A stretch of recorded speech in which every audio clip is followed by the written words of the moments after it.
the community, the membership, and the global community, and the WeEmpowerYourLife.com website.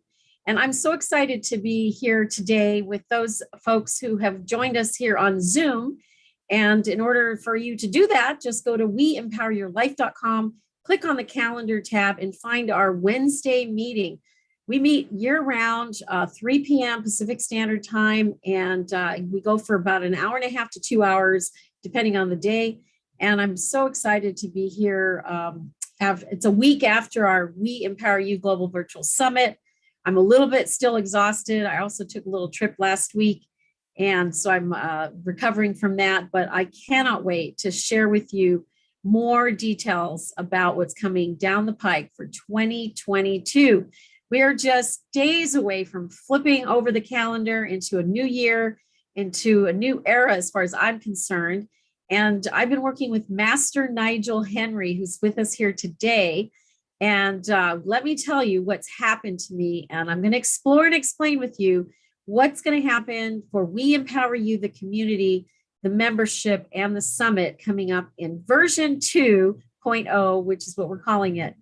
And with that said, I'm going to go ahead and have Master Nigel Henry also open up his mic in case he needs to add a few 2 cents with me here as I explore and explain what's coming up for us in this 2.0 version. So as you know, last week we hosted the 7th We Empower You Global Virtual Summit. And what that means is that we have a system down.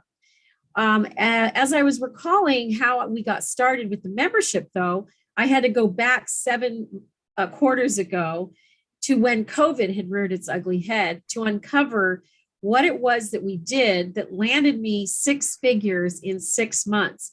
Because if I can do it, so can you. And that's what we're going to be exploring a little bit about today. So when I came up with the idea of launching a summit as a model for the just to live an inspired life during COVID period, it was also when I kicked off and launched the membership as a model. So those are 2 separate business models, right? And collectively, the 2 models delivered within 6 months and 1 week a 6-figure income that was not there beforehand. Yes, I have an advertising agency and a marketing company that also generates income, and that's continues to generate income, but that's not what happened as a result of We Empower You. It's what happened directly from applying the Income Activator website along with the membership platform that generated this 6 figures.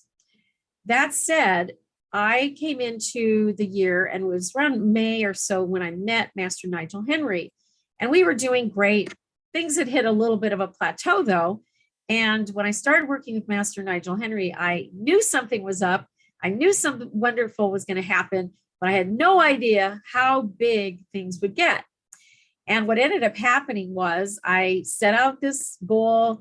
It was a 20,000 plus goal for a 5-day miracle challenge that he had. I hit my goal in the 5-day period, generating contracts for that much. And I was really excited about this opportunity. And then months later, after going through about 5 of these financial miracle challenges, I had a 90,000 a week and a nearly 6-figure month. So that was another thing that happened.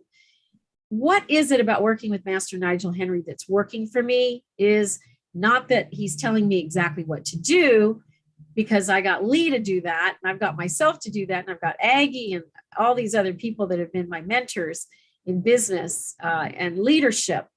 It's not that at all. We may know what we need to do, right? Much like you can take a horse to water, but you can't make him drink. Well, Master Nigel Henry has put salt on my tongue, and now I'm thirsty for more. And I mean, I'm going to achieve things in 2022 that I had not even dreamed of before now. So imagine, if you will, that I am one of those kind of people that's always dreaming and scheming and putting things together. And I'm going to be dreaming something into fruition from my imagination in 2022 that is going to blow your mind. And I mean, blow your mind entirely. So if you think that the We Empower You community is something to be a part of right now, you're going to want to stay tuned to what we have coming up for the version 2.0. And that said, for those of you who are watching out on YouTube or Facebook and you want to join this meeting, go to WeEmpowerYourLife.com and click on the calendar tab and join this meeting. It's 3 p.m. every single Wednesday, except for when we do our summits, of course. So here's what's coming down the pipe.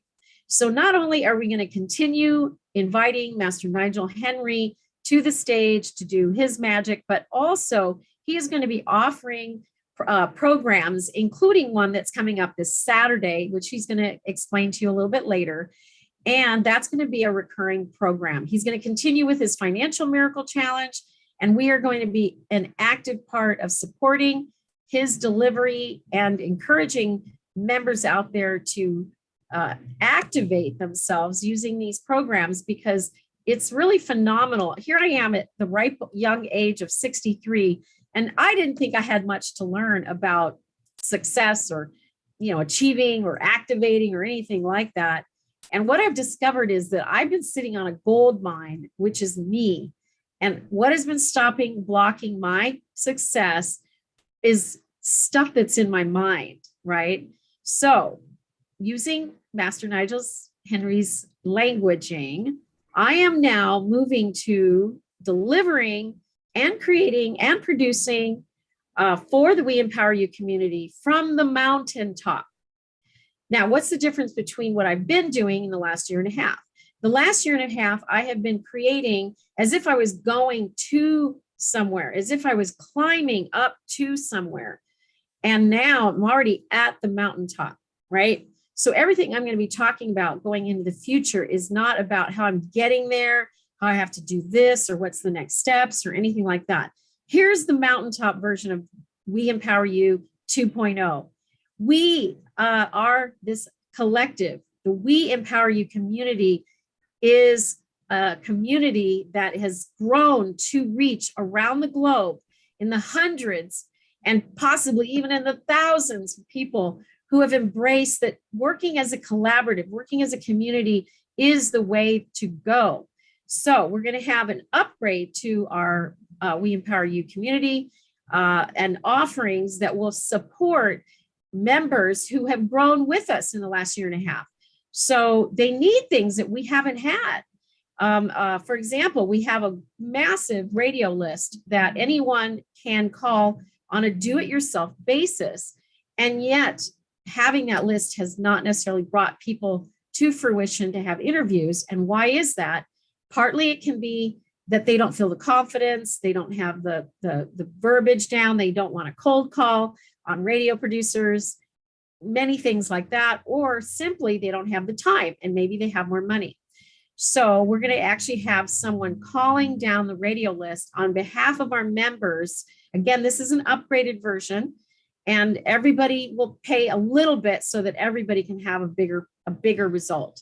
We're also going to do the same thing with the sponsors. I'm going to go after major corporations and be able to have those corporations see that our collective of now 50 We Empower You members and affiliates happen to have hundreds of opportunities throughout our year of doing business and many, many dollars exchanging hands. So sponsors are going to want to work with the We Empower You community because collectively we are more powerful than we are alone, right? So if you want to go fast, go alone. If you want to go together, if you want to go far, you're going to go together. So going together is what we're all about here at the We Empower You community.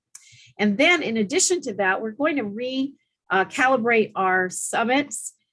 We are going to be meeting this Friday, Lee, myself, and Aggie specifically to go over what are some of the tweaking that we can do to make this an even more robust production. I am taking this show to television production level. I will be gaining a producer, director to make this happen. We are also going to be having some staffing additions so that we can have the support from a VA that will be able to manage this version 2.0. So we've also recalibrated our package. It is still valued at $30,000. We took a few things out that folks weren't really utilizing. We put a few more things in and recalculated. And then the invitation today And we also made this invitation on last week, is to invite anyone out there, affiliates, members, non-members, anyone who wants to contribute to the We Empower You community can, in fact, so we can set up that link here in the chat, and I'll put it on the post for both YouTube and for Facebook. So if you have an offer that doesn't cost you a penny, it's evergreen, and you want to contribute it into the We Empower You membership, we have a Google form that you can simply add your offering. We're going to really, really work on our directory for the membership. So everyone will be in the Ask the We Empower You community, because this is a very effective community when we're lending support to each other. We have some affiliate agreements in place already that I've been actively honing and bringing to fruition for us. And those are going to be easy. So instead of you necessarily going out and getting your own affiliates to deploy the revenue strategy under affiliate, you're going to have some affiliates that you can earn from. And I'm sure Master Nigel Henry also has an affiliate program that he can talk about, if not tonight, another time. We've got Brian Gregory, we've got Patrick Snow, Lee Romanoff, of course, as well, has her offering of her website, and she does pay commission on that. So the main strategies that I've personally deployed is I have a store, and in that store and in every one of your memberships, you have the same store, and that store includes a free ticket, a $35 ticket for the members for the attendees that pay, once we go over 500 free attendees. I have the $787 for the exhibitor package. We're also going to have some sponsor packages, some radio packages, because I do have a radio program that also airs on Twitch TV. And that is now going to also be an option and an opportunity for our new, anybody can kind of purchase their way into it, but that's actually a member benefit now. So every single member is going to get at least one interview for their participation as a member. So when you renew, that's one of the things that kicks into place. So get your renewals in. If you're up for a renewal, pay early, get it started. Let's get you in the interview. I have my full calendar for January open, with the exception of one date that's already taken. And with that said, I'm going to go ahead and have Master Nigel Henry explain what he's offering on Saturday. And as his offering, this is going to be an offering going forward, and also his Financial Miracle Challenge. Take it away, Master Nigel Henry.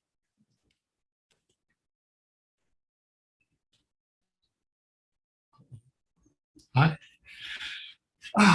Welcome again, everyone. Thanks for tuning in, either on Facebook or YouTube or live. I'd like to welcome Doris, actually Angel Doris, Moria Cosby, who's Cosby, and Mia, and Barbara. Great to have your presence here.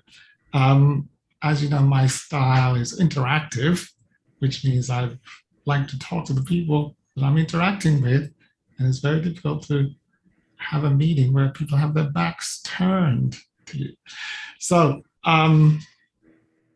what I just want to recap is that I do a special kind of work that's different from normal, and it's called activational speaking. And what I found is that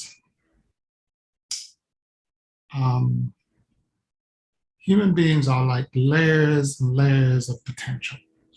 And if you imagine concentric circles, we're only dealing with a layer any given time. For example, if I just use Bettina as my working model, at any given time when I met her, I was dealing with a layer that she was familiar with. And then I'm like, that layer is actually made up of mainly mental stuff, like who we think Bettina is who we believe she is and who she believes she is. But if you can penetrate that first layer, you get to another version of Bettina or the person I'm speaking with, and it's always a greater version than the one that was before. So it turns out that if you keep on going deeper and deeper into the essence of a person, you get greater and greater versions. And so when I looked at it and experimented with quite a few people in the last 20 years, I found that if you remove the mental bugs and the virus that lives in the mind, you actually get down to the essence of a person. And the essence of beings are spiritual beings. And so it doesn't matter what we appear to be in the flesh, who we are spiritual, full potential, omnipotent beings encapsulated in this body. And most of the capsule is mental. And it's there to be debunked, by the way. So, in other words, if we peel away the mental layer, we'll get down to our essence, which is pure potential, pure spirit, pure everything. And the more we peel away these layers, is the greater amount of accomplishments, contribution we can make on the world. All right, so that's the theory. The thing is, the way that the mental layers peel away is using the voice. And it turns out that the more I listen to other people's opinions, the more layers I build up. So Nigel is not I prefer to interact with people who are talking, because that's how they activate, rather than people who are listening, because that's how they build up layers. So I have one person with me, Moria. I can see you. Moria, would you like to interact with me today? Do I like the interaction? No, would you be willing to talk with me? Sure. So, yes. So most of what I have to say is through demonstration rather than explanation. Okay? So I could explain the theory of what I'm doing, or I could demonstrate it. Now, the way that it works is that people activate, or their greatness activate, when they're talking, Moria. When they're listening, they're just taking in more programming. So the more I talk to Moria, the more she listens like this, the more she's taking in what I have to say. And if it's limiting, I can shut down Moria. That's what I'm saying. Right? Yeah. Now, when Moria starts to talk, what's coming out of her is coming from her core, or another word for that is her heart or essence, that spiritual essence that I mentioned before. That's what's coming out. And it just takes the form of words. And it's like this spiritual power sits on the word, and then it comes out. And when the word comes out, it has this power in it. And that's how things are manifested in the world. Okay? So now I explain that. It went in her ear. But what really matters is what comes out of her mouth. So, Maria, can you just send that back in your own way, the way you think it out? It'll come out, let me just say this, it always comes out wrong the first time. So what I heard, Nigel, is that we need to talk and share our own values and principles, because we're more likely to have the needs that we have met that way than just by listening. Excellent. Now, what I call that is iPhone 1. Did you hear that? iPhone 1. First version. And like Apple's a very good model because they have 13 iPhones. And the reason why they have 13 iPhones is because iPhone 12 had a bug in it. And 12 came out because 11 had bugs in it. 11 came out because, you see what I'm saying? And the first one was just boring. So the way we evolve is to take the error, debug it, remove the errors from the first version and create another one. And that's exactly what I'm doing. that was the first version or first expression of Mora. As she was talking, I heard some bugs in her speech, which are always limiting. Anytime I speak with words that limit, I also limit my full expression. Now, the reason why the interaction is important is because when I'm talking, I usually am not aware of my own limiting words, but the listener is. And an act of generosity is to say, Mora, take that word out, take this out. So that's what we're doing in nice slow motion. Say the same thing again, minus this bug, and woo, you'll get an upgraded Mora, you see? And the speaker will feel it. Maria will actually, woo! And that's exactly what Bettina was expressing. She thought she was Bettina version, let's call her 5.9. And then she talked to Nigel, and Nigel's like, Bettina, there's some bugs in your speech. I can debug. And she went, whoa! And the good news about the debugging process is that what's coming out of humans or beings as we're speaking is value, Mora. What's coming out, Moria? Value. Value. And it just so happens this thing that's coming out when we're speaking is value. It's exchanged in the world for money. Value goes out, money comes in. So what I had, when I was working with Bettina, she was spitting out value, but I heard virus words interfering with the value content. So I debugged it and she said it again. She's like, wow. And more value came out of her than before. And therefore more money came in than before. It's a simple process. Debug humans, better value comes out.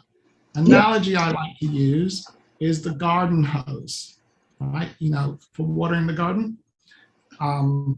Sometimes, you know, the hose has been sitting there for months and no one watered the garden. And then somebody says, oh, we should water the garden. So they take the hose pipe and attach it to the tap, right? The spigot thing. And then they turn on the water. And the first thing that happens is nothing. Literally. Wait a minute. The water, the source is on, but nothing's coming out. That is a typical condition that I meet when I'm in these kind of meetings. You notice most people are silent. They're conditioned not to flow, right? So then Nigel does this little boot camp thing. He goes, Doris, what are you thinking? Look what I'm doing. You see what I'm doing? I'm disrupting her. Well, actually, I got a phone call, so I had to walk away. I hope you didn't ask me nothing while I was gone. No, I didn't. I'm demonstrating that prior to me saying, Doris, what are you thinking? She was silent. And as soon as I said, she started speaking, right? And then now that I got her flowing, I continue listening to remove the bugs from her speech so that more value comes out of Doris than just explaining what happened, because she's here to serve value to the audience. I'm just slowing down the theory here. So that's what I'm doing, and it's called activational speaking. The more the person speaks, is the more value flows out. Value comes out of the mouth. And in those words, some of them are limiting words and some of them are expanding words. The ones that expand is the one that the customers want to hear. The customers want to hear the expanding words. And that's why we have motivational speakers, transformational coaches, healers. What do they do for a living? Talk. Yes? So Nigel's been examining what's coming out and like, whoa, there's some buggy words in there. Like, take those out. And then the value just flows, and it does a lot of things. When people are talking and you debug them, first of all, the water starts flowing out of the hose pipe faster. That's where we go back to Bettina again. She was already making money, but she started making money faster. Anthony, what happened? Just send that back with your voice. Just keep talking. unmute. All right. Summarize. Hello there, Nigel. Yes. Summarize what I'm saying so that you get some flow. Yeah, well, I love what you're saying, because if I'm hearing you correctly, it's making a lot of sense to me, and it's certain words that can really distract your listener, your audience, The flow. from Remember, the flow. For from really my understand. mouth. The flow is always coming from me to the audience, right? It's coming Right. out. So in other words, at the core of Anthony is pure value. Anthony is just a lump of value contained in a body. And then what Nigel's doing is making it come out like a volcano. Talk to me, brother. Right? And it's not going to come out clean. The hose is going to have blocks and dirt in it. It's going to be sputtery. Version 1 is going to be horrible. But we know that version 2 will be better. Yeah. So send me another version, Anthony. Send me another version. Well, I can give you examples. And my example would be, just really, I think, being authentic, but being careful on how it's explained. Is that what you're kind of looking for, Nigel? Am I following you correctly? Now, with Anthony, I'm doing extra work here. I'm going to do some extra work because Anthony is listening. He's a great listener. Am I correct? I'd like to think so. I can always improve. Fine. I'm just telling you, dude, my experience is that you're a great listener. And even when you're talking, you say, is that what you're listening for, Nigel? Right? So you put a lot of emphasis on listening. Yes? Now, what Nigel puts a lot of emphasis on talking. And Nigel doesn't really care if you heard me accurately. What I want is some noise coming out your mouth. Just something. Look at right. Troy, what are you thinking? You're not allowed to laugh quietly. I'm thinking my voice is my moneymaker. Thank you. That is exactly why I would like it to spit stuff out. Even if it's got contamination in it, it's still making some money. No voice, no money. So who's that? Mia. Mia is silent. Therefore, I can guarantee if she never speaks tonight, she will make no money on this call tonight.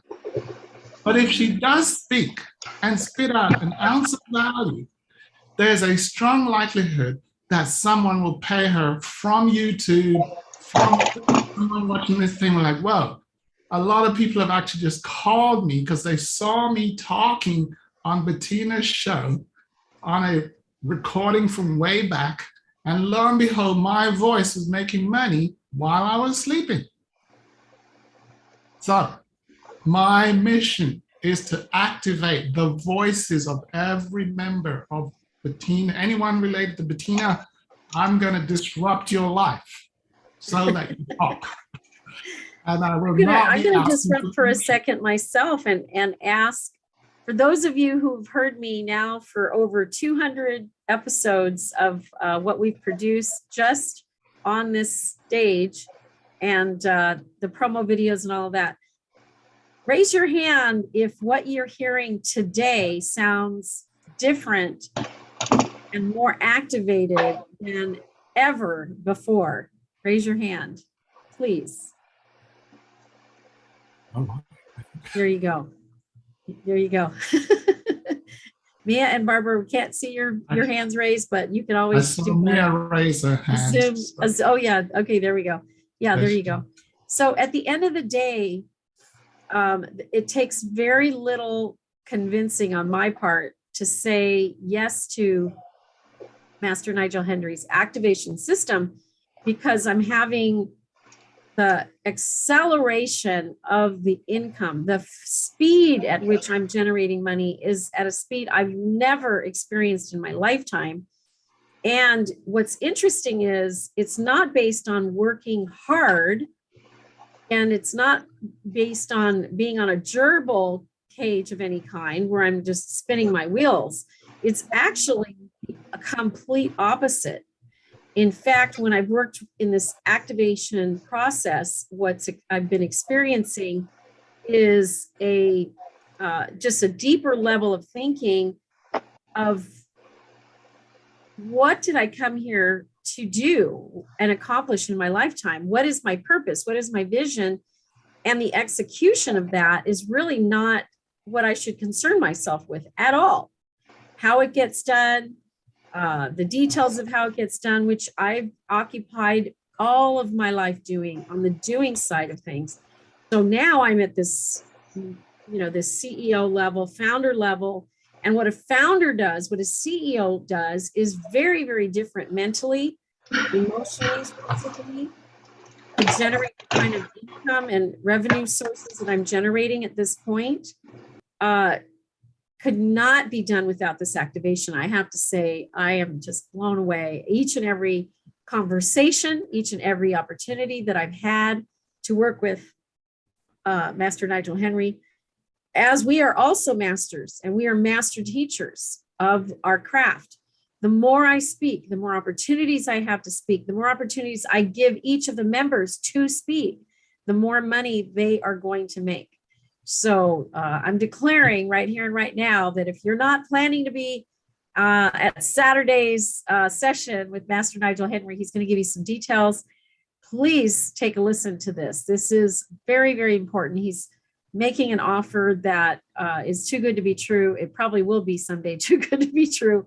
So take us into a deeper dive of what can be had on Saturday's session, 4-hour session.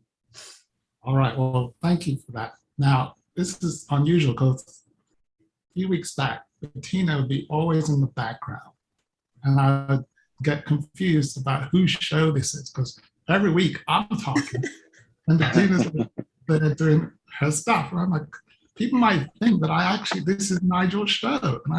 And now she's activated and she disrupts. Did you notice that I was talking in my flow and she just disrupted me to add value without permission?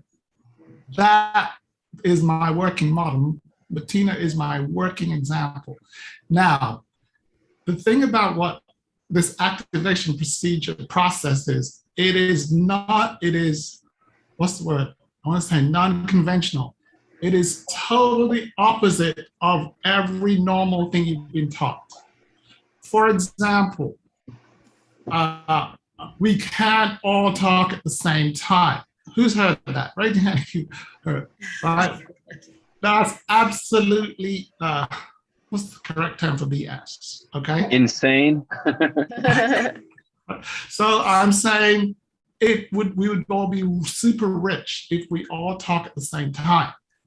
Secondly, Nigel, you need to let me finish. Who's heard that phrase? Let me finish. Right? Nigel is like, no, I find it to be rude if you sit quietly and listen to me without disrupting me. Like Bettina did me an honor right there. Saturdays, I'm going to make an offer. I'm having a new format. The one that Bettina has been attending is 5-day financial miracle challenge. And in that 5-day, we talk for 2 hours each day. And by 5 days, the client has woken up. So in the lab here, I have been shortening the conversation. What if we could get the same result instead of in 5 days, in 4 hours? So on Saturday, I'm doing an experiment. Well, not an experiment, the first version, iPhone 1 of the new FMC, right? Now, obviously there's gonna be bugs in it. And that's why instead of it being $1,600, which was for the first one, the iPhone, the FMC 5-day, this one is $97. $97, people. Now, let me just explain what great value that is. Let's just say you spent $97, spent 4 hours with Nigel talking. By the way, you'd be talking for 4 hours. And you made nothing, 0, came back with nothing. You know what you will have though? your voice will be activated. It's like the garden hose will now be flowing. And at some point, you're going to disrupt a Zoom call. Literally, you'll be sitting there, excuse me, out of nowhere. The habit, the conditioning will happen. That's the worst case scenario where you attend and nothing happens. The intention is that you attend and make some money in 4 hours or less, or learn the process of making money in 4 hours or less using your voice. Does that make sense? It's literally talk and money comes into the bank account. So that's what my intention is. And I'm using a new format where we just let more people in and then do the money making on the back end. Before, I was filtering on the front end so that I kept quality high, so that only the Bettinas of the world that are serious get in. Because if you have different levels of commitment and people all over the place, it can be with Zoom. So what Nigel is doing is filtering, and I'm still filtering because everyone has to apply to get in. So I'll be putting the application link in. In fact, you can go to I put it in there for you, and then I'm bringing it up on the shared screen. yeah, So everybody take a look at this. apply before the time I have run out. But I'll update that. But just go to this greatnessactivation.com/empower, and I'll be fixing that in a minute. Okay. So And then Troy is here with us. He's done the Financial Miracle Challenge as well. And if you wouldn't mind exploring and commenting about your experience too. Can I hold him for a minute and just finish sure. what I was doing? Yeah. How long Nigel wants to hold, I have an appointment at 4. Yes, because Troy is another working version. Okay. But I'd like to work with Moria, Anthony, and Doris, and soon Lena, as soon as she finished eating. All right. So, because I'd like them to get us, huh? Well, I would like to comment. I am going to depart in 9 minutes for an appointment, so I can do a quick, the one thing I was thinking of as Bettina was sharing her story is simply a different way of thinking. And so, like, there's something on my to-do list that I keep putting off, and whatever I'm avoiding is access to my greatness. Instead of thinking, though, oh, I've got to do this, oh, I still have not, then I'm even changing what I'm thinking in my mind to, I'm going to do that, I'm taking care of that.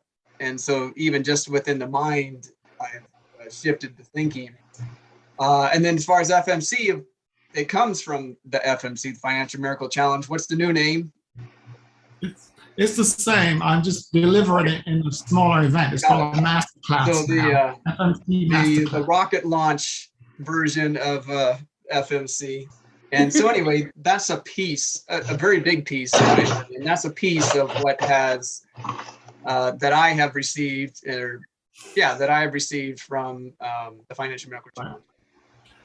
All right. So Nigel is doing like paradigm shift. That's the word that describes what I'm doing.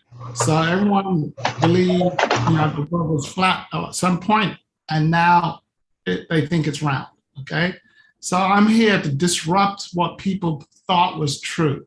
All right. So in the new paradigm, I really won't be using too much testimonials, because when people are giving testimonial, the other person has to listen. I'm not for too much listening going on. What I would prefer is Troy comes on and he has a wad of money like this. Ha ha! Let the money do the talking. He just waves $500,000 that he made in a day. You feel me? Let your money do the talking.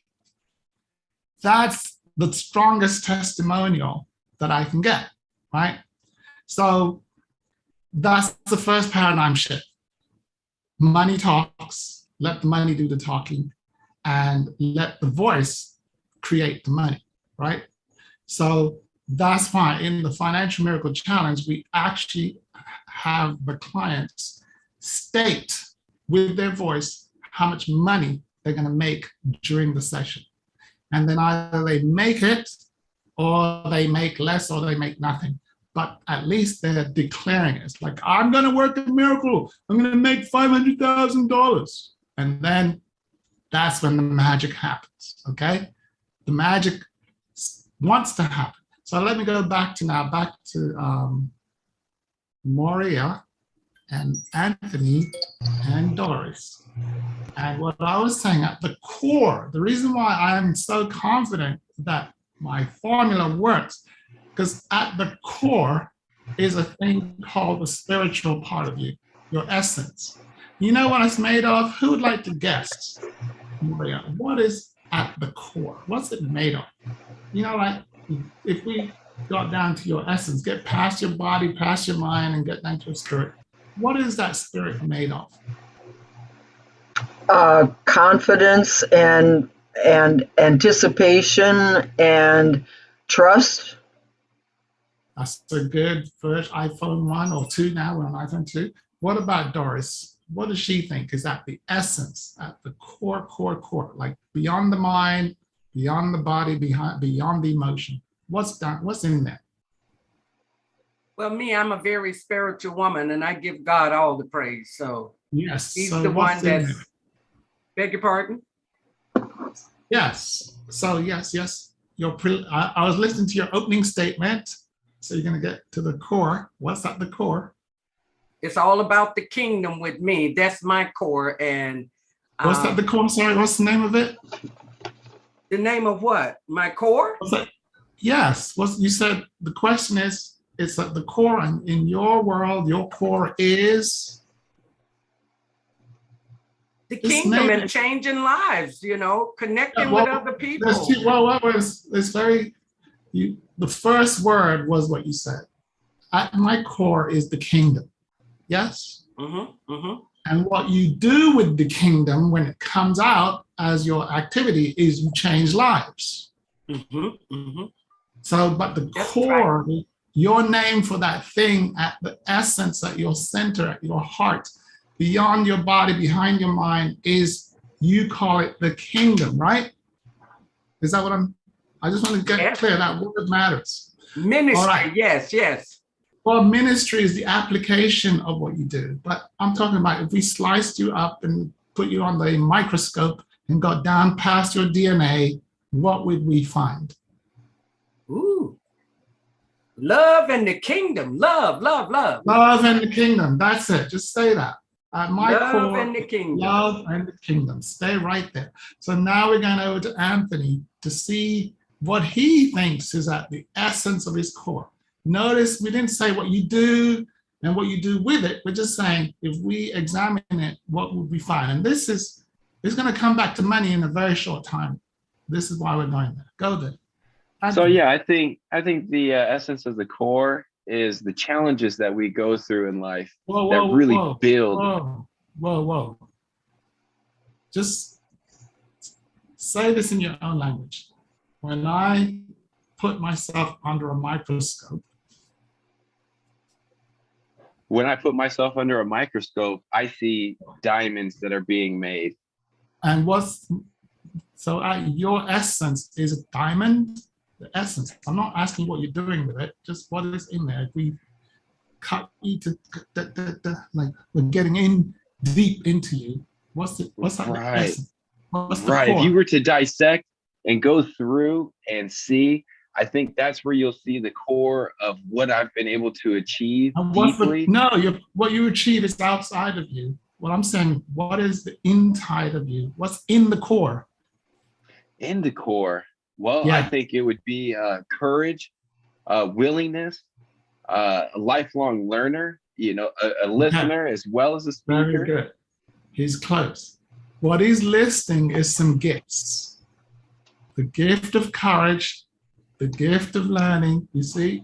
And so if you've been watching me, every week I go to the core, and one of the things that's at the core is gifts. And people put out their gifts, and the gifts make a difference in other people's lives. So, but the gifts are also from somewhere, And I think Doris was closest, but let me ask Troy, what does he think? What's at the core, man? Core, down to the core.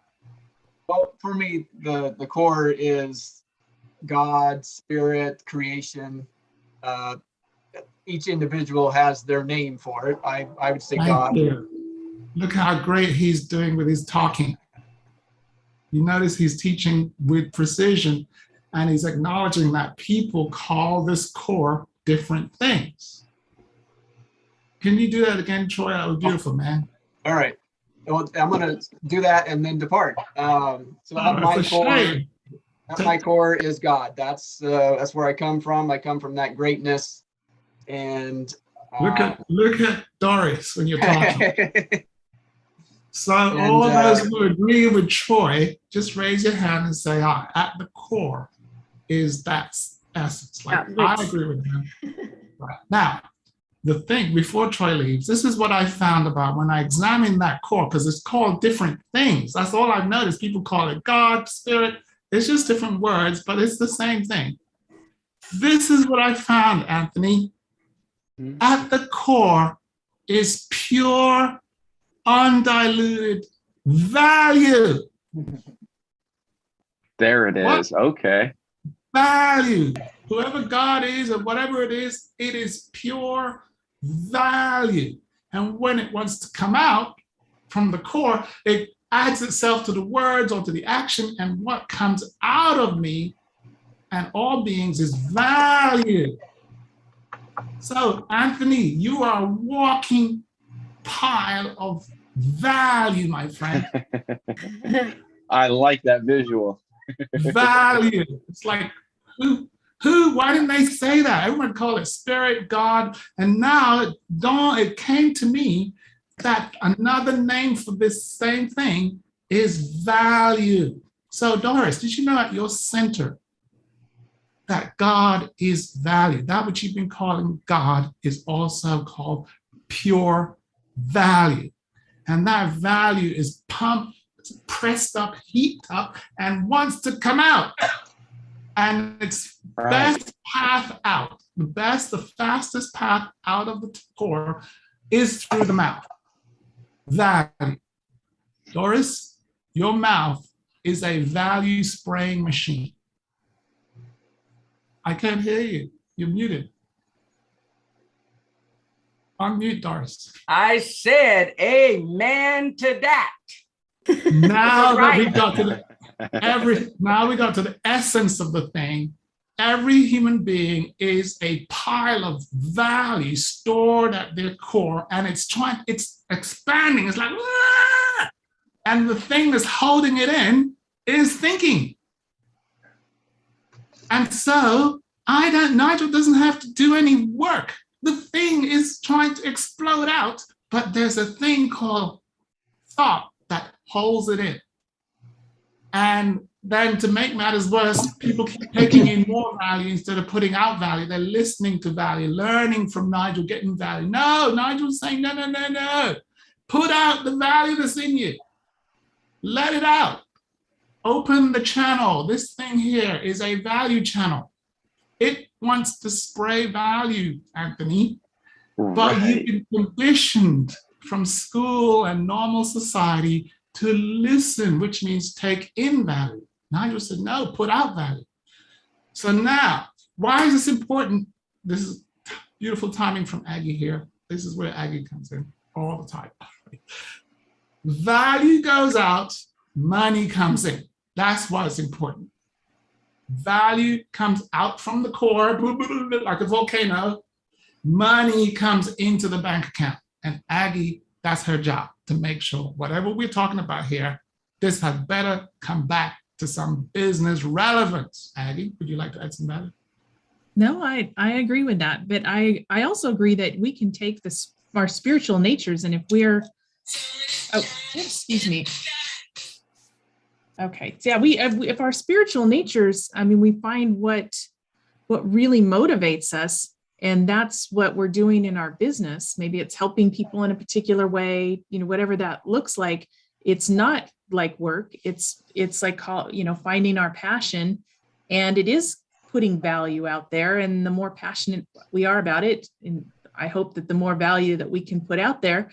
And money's just, it's like getting a grade, you know, on your report card, right? You see how you're doing and it's a measurement stick. Now, And so that now you can count what's coming back in and put yourself in a position to put out even more value. And that's what I hope that we're doing here with the wait a minute, I'm hoping that, let me tell you something.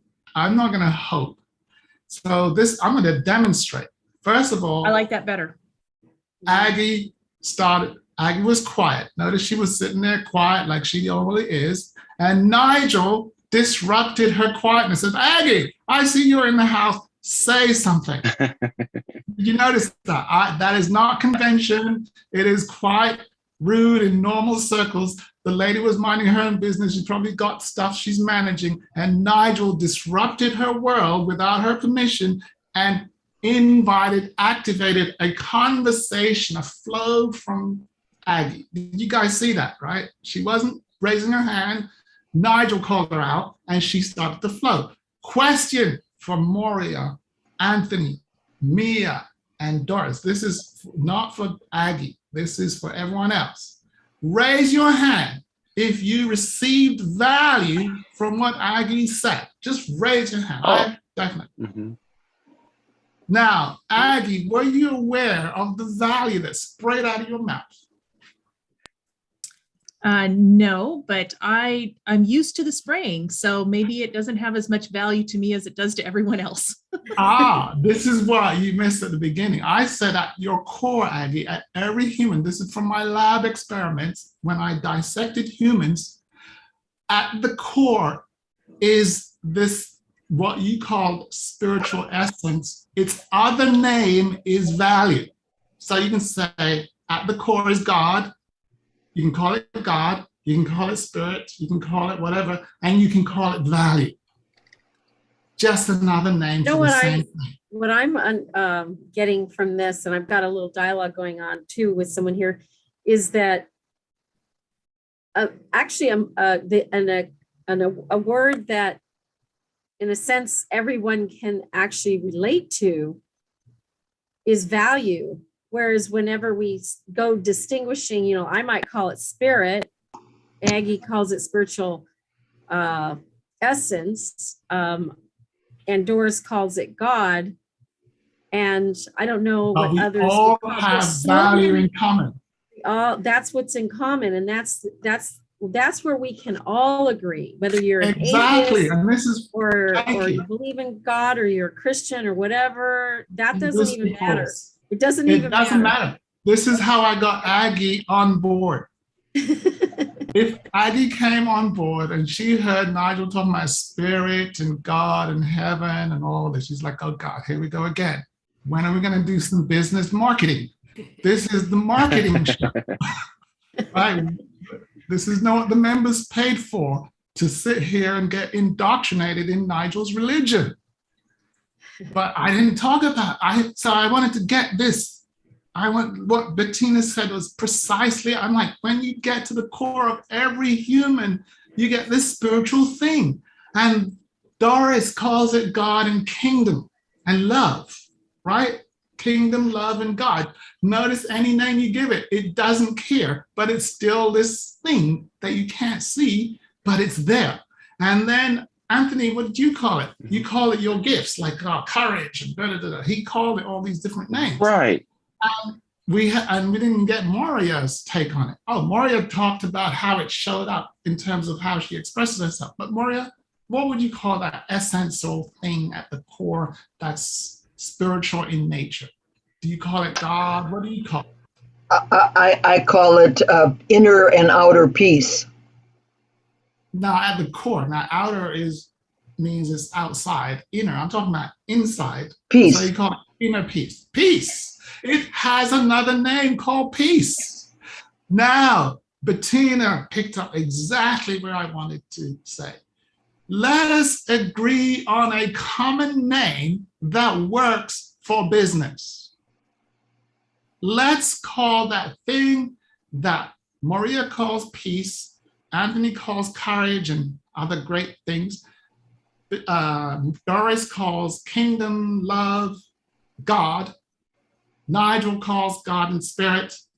Let us agree that its other name is value. Value is a spiritual commodity, is the spiritual commodity that is at the core of all beings, that God is, and it seeks to express through my gifts, through my voice, through my action, through my performance. It's just value trying to get out. And Nigel's claim to fame, yes, Nobel Peace Prize, I'll accept it, that the fastest path for this value to get out is through the mouth. Aggie, any thoughts on that? Put out some value. Let's hear some Aggie value. Aggie value. Yeah, I don't know. Some of your thoughts are swirling around. I don't mind the word value. I think we can all, if we use that as our marker word, I think that. Here's a word that I'd like to disrupt. Okay. Speak in the first person. I. Oh, I forget to do that. I agree with you. Yeah, I'm okay with that word. I'd like to find a better word, but I'm adding value to the conversation, then there's nothing wrong with that. And I hope what I intend to do is add value so that people on the call can go back and maybe add a nugget into what they're doing that helps them to create more value that they give out. And it's a multiplier. That's my intention. Aggie, this is may I give some feedback about what I heard, the value that I received? At the beginning, this is what I heard. Not sure if I like the word value, right? She was like, I'm not sure. I know. That's what I heard at the beginning. And then as you talked, all I heard was the word value, value, value, value. And my intention is to add value. And I'm like, Aggie, I think you've accepted the word value. You're a value-adding being. Aggie, by the way. I buy that, but I don't know that that's the core essence. That's okay, fair enough. Yeah, that's Aggie, why I haven't bought into that. Fair question. So that's exactly what Aggie is beautiful for me. Because what Aggie is saying, Nigel, what you're putting out is a paradigm shift. And my brain has not fully embraced this paradigm yet. It makes sense when I talk it through, but I'm not sure. Aggie, I would like the best thing to do whenever you're confronted with a paradigm shift is to sit with it. Let it confuse you for a while. Think about it while you're walking around. Don't delete it. Just let it interfere with your thoughts. Oh, okay? I totally agree. Some of my best value-added thoughts come when I am doing nothing that has anything to do with business and I'm doing something totally different. And that's when it downloads. Yeah, I totally agree with you. Yeah, so and this is what I said. Just because we've got an audience also listening and watching on YouTube and Facebook, what Master Nigel Henry is actually dialing into are what we call distinctions. So this distinction of value goes out, money comes in, value can be measured, whereas God can't necessarily be measured. Love cannot necessarily be measured. Value can be measured. It's one thing, because this is a business meeting. We can't measure spirituality, God, any of that, right? What we can measure, though, is value. Value goes out. And this was the most interesting thing. When I was in one of the FMCs, Nigel said, you can have $1 million day. $1 million of value goes out, $1 million comes in. And it was like, yeah, light bulb moment. Why? Because when value goes out, money comes in. And it's measurable. You can track it, you can project it, you can anticipate it. Whereas if I'm talking about my spirit and what I came here to be, my mission, in the spiritual sense, I can't measure it. And so it kind of eludes me all the time, right? And I've spent a lot of years getting eluded. Let me just deal with that. Let me deal with that. So,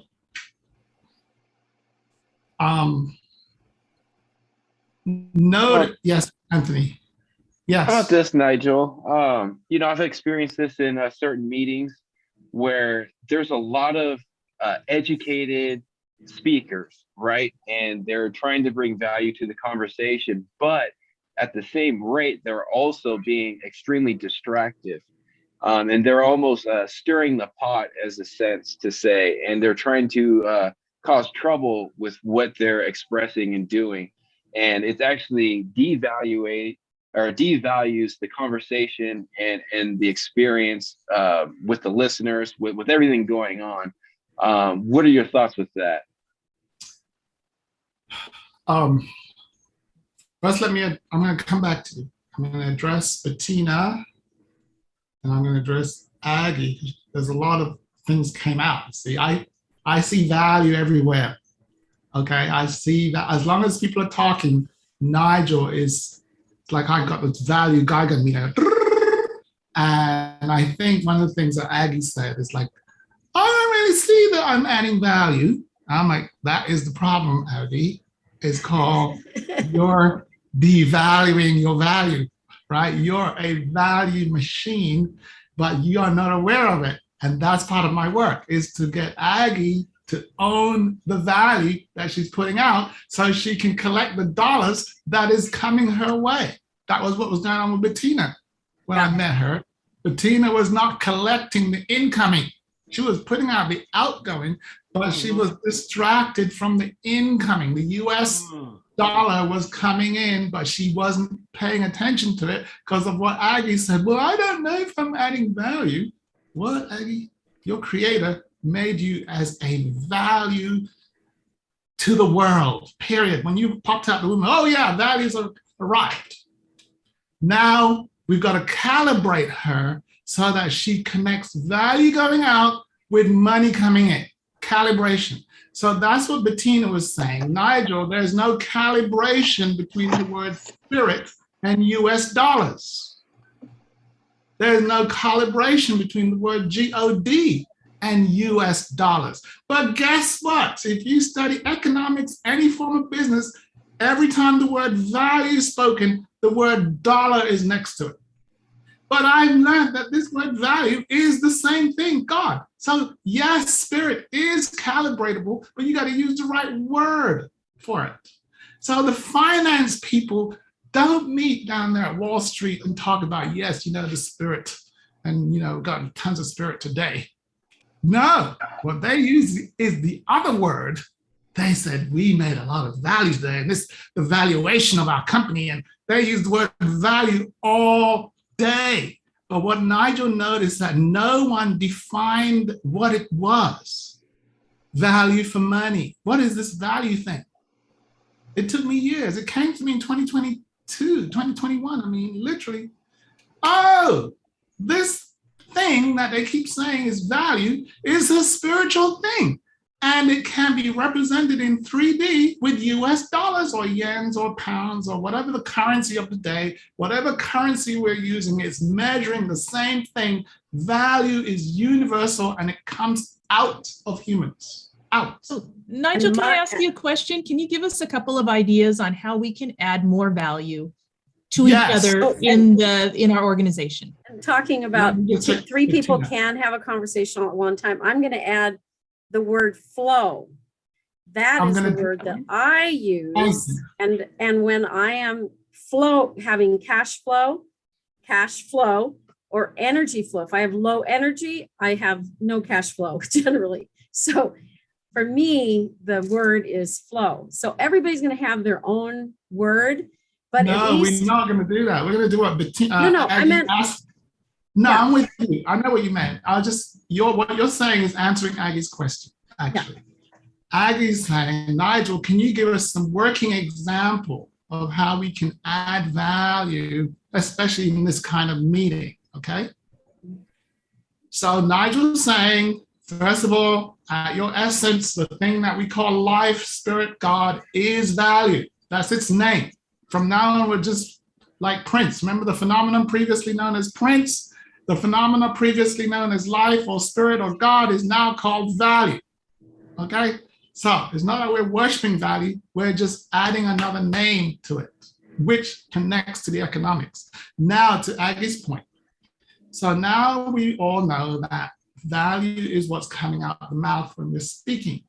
First of all, when we're speaking in a business context, it's called sales. Yes, Aggie? Selling, talking.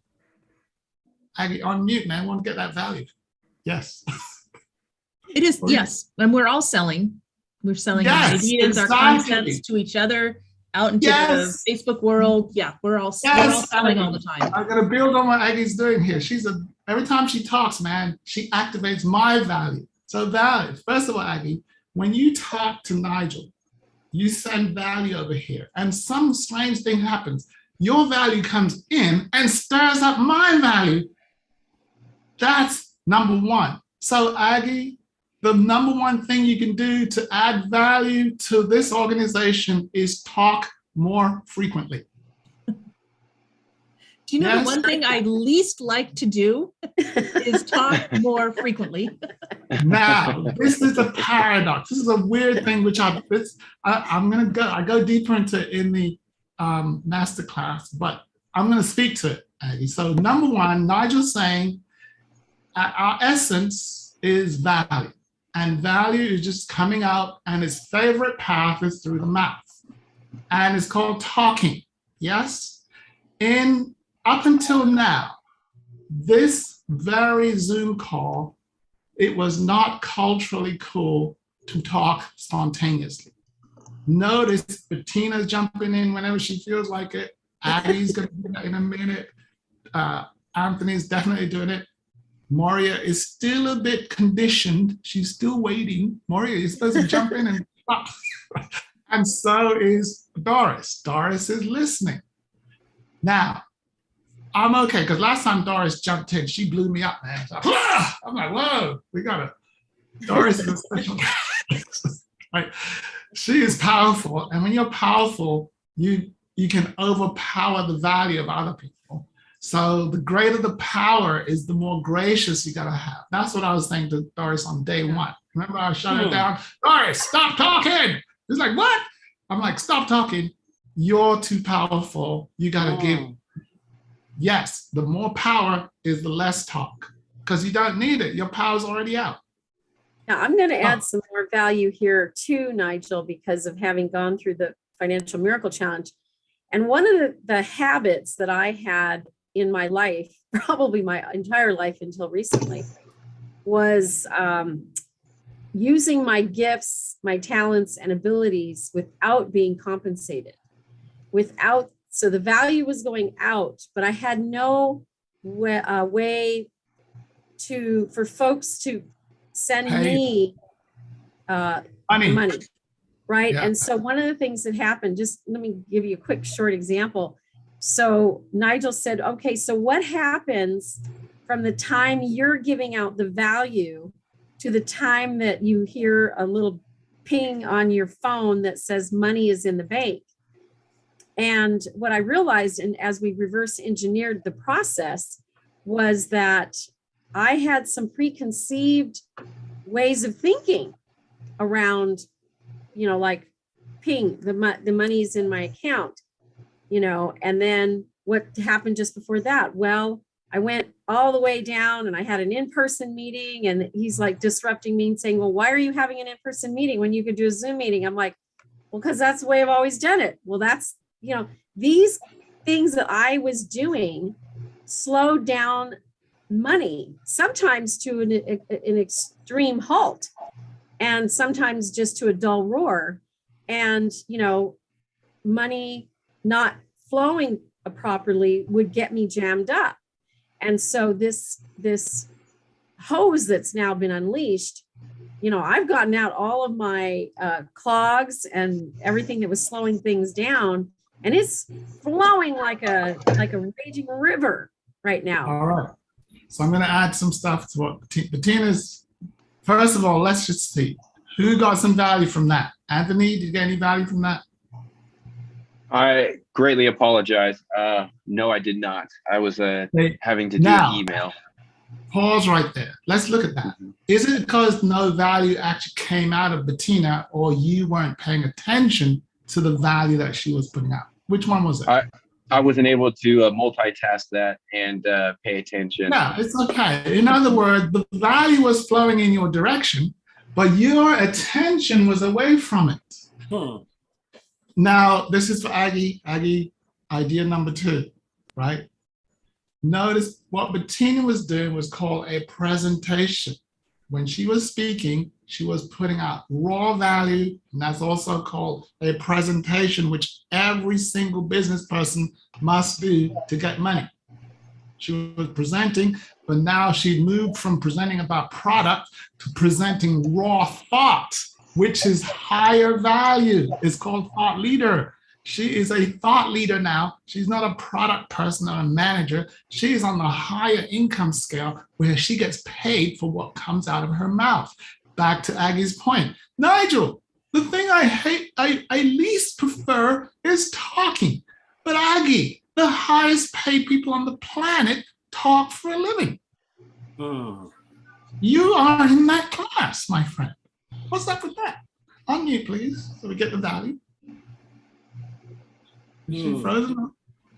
I know. Well, where's Aggie? Come on, Aggie, we want the value. What are you doing out there? Okay, she's going to come back on. Okay, but I froze right at the right time. Aggie, let me just say this before she speaks. Aggie has been conditioned to hold in her value. It's a cultural thing, whatever it was. I don't know where it came from, but all I can tell you, Nigel has a mission to unleash Aggie, because when she's unleashed, it's just a volcanic flow of value, period. We got a bigger problem, all too much value. Yes, Aggie. Yeah, that's kind of a weird visual that just gave me. So yeah, go ahead. Your thought. I know there's 2. This is the ranking of value production. I'm going to tell you because of my experience. Number 1 is Aggie. Aggie is like, when she talks, the value per second is higher. The next is number 2 is Bettina, because Bettina is, there's another level for Bettina, which I'm going to talk about. And then it's Anthony, because at least Anthony's making a noise. And then it's Doris, because Doris said something, but we're Maria and Mia is withholding their value. And the more they listen to take in value, is the less likely value is going to come out. So what I have to say about that is that there are times when I want to listen so that I can prepare and think about how I want to add value at a later time. So in my opinion, not every time is the speaking time. There are times when I want to listen and then mull it over, like you said, and contemplate it. And it's, those thoughts are all going to somehow come together when I'm doing something that has absolutely nothing to do. But I need to do the listening as well. So I just want to add that in, that I find value in listening also. You receive value from listening. You receive value from listening. I do. So everyone has 2 radar that's always receiving value. Otherwise, what's the point of the value coming out of people if no one's receiving it? So receiving, there is no volume control on the receiver. You're going to receive, period, if someone's talking. What we're talking about, we have a bigger issue than people listening. The only reason why Anthony isn't listening is because his attention is somewhere else. But if he's paying attention, he's going to hear whether he wants to hear or not, right? So look, your listening works fine, Aggie. That's not where we need to do any work. Okay? Yeah. Can I add something in there, though? So about listening that I think is important is that sometimes when I'm listening, I have a filter that information goes through, and I don't hear the value that other people are hearing because I have a filter that it's going through. We all have that filter. And so I want to bring that up because when I want to be a better listener, I'm aware that I'm filtering things and I have my own biases about what's said. So I think that's also something that we should be aware of as we listen. It's so valuable. I'll tell you, man, where's she been? My God. this Aggie is talking about what she has observed about herself, but is also common to most humans, all humans. And when I can look at myself and extrapolate to humans, that's when the big money starts to flow. That's why I said Aggie's kind of bringing out deep value, because she's looking at her own listening process and then putting it on loudspeaker so that we can look at our own listening process. That's value. And being a good listener, that is a key, especially in a business setting. Being a good listener. I felt like when I was in business, I was a good listener for the people who were working with me or for me, and I would take that time to do that. And it's a skill that is also highly paid, that is very valued in an organization as being a good listener, as well as a right speaker and a speaker who knows when to add the value back into the conversation. Aggie, just to upgrade her, because she's operating on a paradigm that's limiting the cash flow, and I intend to break that paradigm. Okay. But Aggie, you don't know if it's limiting. I do know. I have radar. Okay, I'm going to agree to disagree with you then. Okay, well, let's see. Let me set it out first. So first of all, Aggie, you're a gifted child. Am I wrong? I don't know. You can deny, but it's not. Okay, let me not ask you. Let me ask Bettina. Yes, she's very, very, Let very. me ask another discerning being. Doris, is Aggie a gifted person? Yes, we all are. No, well, no, I'm talking about we. I don't believe in the we thing. I believe in directing my attention to individuals and precision. She's gifted. She is super gifted. Yes. Now, I think everybody on the call is gifted with their own personal gifts. Everybody has. Anthony said it. He said he was gifted. But what I'm talking about is to what degree has the gift come out? Is it just flowing out without too much work? That's what I mean by super gifted. When your gift just flood out your mouth without you even thinking. That's what's going on with Aggie. She says ABC, and she thinks she just said ABC. And people are like, my God, that was deep. That's why you are a great leader, advisor, because your presence, your way of being brings out the gifts in others. Yes, I'm going to have another disruption moment here. So again, these are all distinctions that we're talking about, right? And so this distinction, there's opportunity for us there's opportunities for me in other settings to listen without adding value, but just to take in value. And there's other opportunities in those other settings for me to also not get paid for my gifts, therefore, because I'm listening and I've paid to learn. So that's the distinction. When I am listening, when I am consuming value, I am not paid. I'm generally paying either with my attention or with my money, cash money. Like I actually paid to take a course. In this program, we're encouraging people to use their voice as their money maker and to distinguish when am I operating at a deactivated level. So let me give you an example. So back to the ping money went into my account. I drove down, supposedly I would only go do business in person. So I deleted that. I went to the Zoom format instead. And the next thing I had was a presupposition that I only take checks and credit cards. And I would prefer a check because I don't want to pay fees. So that was a built-in. It's similar. If I'm looking at these two things side by side, Aggie, so I have your comment about sometimes I'm listening to get value and I'm listening just to be, not interrupting or whatever. Same thing. Here I am. I'm not processing through wire transfers because I don't want to pay fees. That alone, that decision, that belief that I had slowed down the money from coming in immediately with a hold. anything can happen when I'm not accept checks, right? Because they can change their mind, the check can bounce, it can get lost in the mail.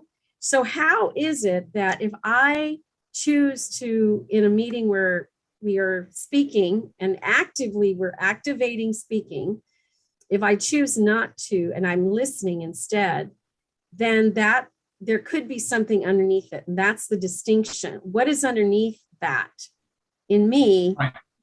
I'm being disrupted by this activation mastery to be speaking even when I could go behind the camera and just, put on the mute button, but I'm let me leaning in because I've had these breakthroughs where and the very next deal that I did after this happened and this conversation happened, the first words out of my mouth were, I accept wire transfers, while I watched the person take their credit card out and say, do you also take credit cards? There was no conversation about checks, and there will never be a conversation about checks, So that's the thing. It's like the parallel is there. I have thoughts that keep me from exchanging the value with the money. And when I break through those, my activation is enhanced as well as my money flow. The two are related. Right. I'm gonna amplify. Yes, Moria, unmute. Wait. Unmute. Moria, you're muted. Okay, I live in a retirement home with 160 people. I have just started with one other person, a community circle for council house residents, because here's the staff, here's the residents, but in that group we want no negative stuff going on, and we want people taking responsibility for talking one at a time and all that kind of stuff. I don't even see this as a likely way for me or any of the people to get money, because it's one that we're trying to work together as a community to know and exchange more ideas, resources, questions, and so forth. Is that less than wonderful? Because I'm not. No, okay, this is rich. There's a lot here. I'm going to turn your mic off, but feel free to turn it back on because there's some scratchy noise there. Okay, there's a lot. Bettina put out a lot, and I'm anchored on Aggie. So Aggie's request is actually what's happening. I'm just going to keep going back to it. She goes, Nigel, yeah, first of all, I'm getting used to this value thing. But in the meantime, can you give us some examples of how we could apply this to add value in this group, in this organization? Yes? Aggie, I'm like, that was a high value thought. That one expression, when she said that, what she basically said, how can we get everyone in this Zoom call to add value and recognize it? Recognize it. I'm going to put one more clarification on that, Nigel, because was not my intention. My intention was, how can we add more value? Not saying we're not adding value, just upping the ante. That was where I was going with that. Yeah, more value, but what I added was, and recognize that we're adding value. Because when you recognize it, you will ask for the money. Otherwise, you get used. As Bettina was saying, she was putting out value and not getting paid. And she was putting out a lot of value and not collecting the money. So the way to get the money is to know that you're putting out value. And Nigel was saying, as soon as you open your mouth, you're putting out value. And the only thing is, some of the virus words can cause the hose pipe to sputter. You know, when you turn it on, that's virus words. Some words can interfere with the flow of value. And if you interfere with the flow of value, you interfere with the flow of cash. Now back to, yes. Can I also disrupt there and say that I think that money isn't the only measurement of value, that there's other ways to measure value Money's know. one Let of me them, ask- but there's others as well. I think this is a point of confusion. And I want to put something in there for Aggie to process, because she processes fast, by the way. She doesn't even need a day. She will get back to me in the call. Now, when I first discovered this, I said, oh, value is a spiritual commodity and it's measured in dollars, money, currency. And I had a pastor's daughter as a friend, and she disowned me immediately, like I spoke blasphemy. How can you link spirit with money and measuring spirit with money? So this is what in response to Aggie, I'm first say, because I do want to get to Moria's point. Moria had a great thing, and I want to address her thing, that the core, the essence, the value does not care how you measure it. It just comes out. And it's just flowing. A baby coming out of the womb is the most precious valued thing on earth. Would anyone disagree with that? Oh my God, value. That's that baby coming out of the womb is just a package of value. That's what we say, how precious, oh my God.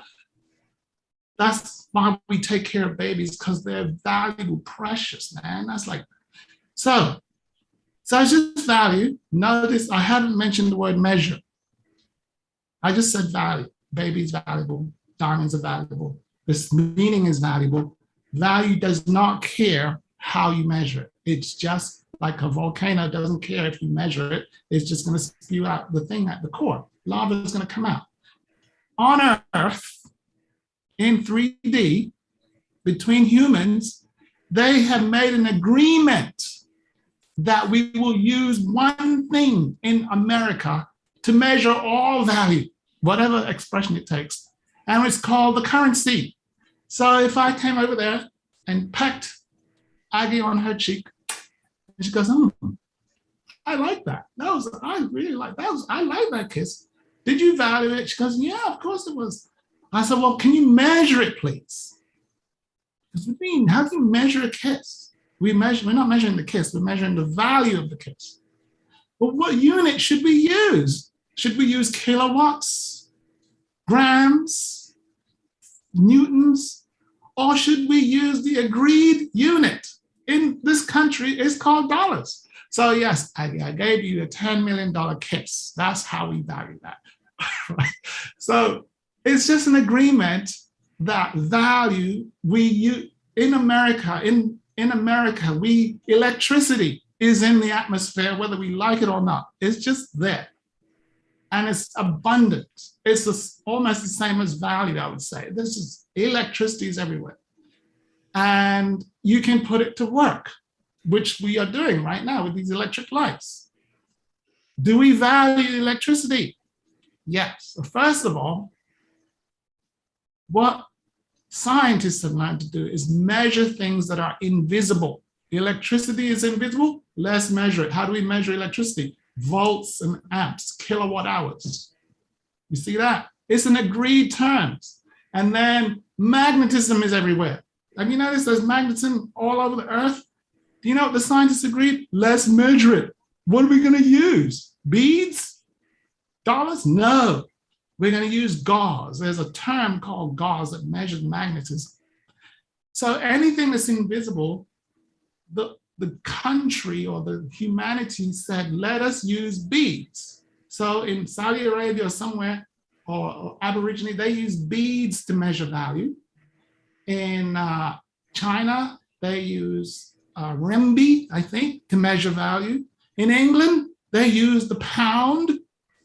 In a lot of Europe, they use gold to measure value, because value is an invisible thing, and we just have to agree what we're going to use.